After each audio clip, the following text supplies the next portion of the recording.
አፍቃሪ የሆነ ሰርተህ ታውቃለህ?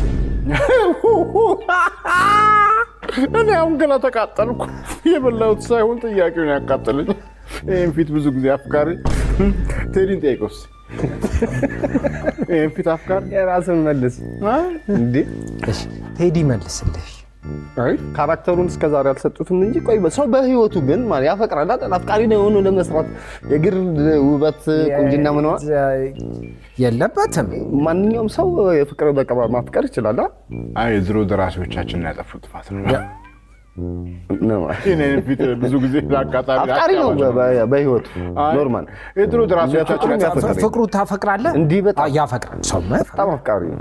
ስም ተሰጥቶኝ ነው። አየው አሁን እኔ አስበው አፍቃሪ ያለቀምትን መልከ ጽፉ በስም ይደግፉ የሚባለው እኮ ለአይነቱ እኮ ነው። ነርቭ ነው የሚያደርገው። እንትን ልንም ነበር የሚዳቆልን ነበር ጮህልኝ እሱ ከነ ድምፅ አልክልኝ እንታይኑ ቀን እግዚአብሔር ቫምፓየር ልትሆን ነው እንዴ?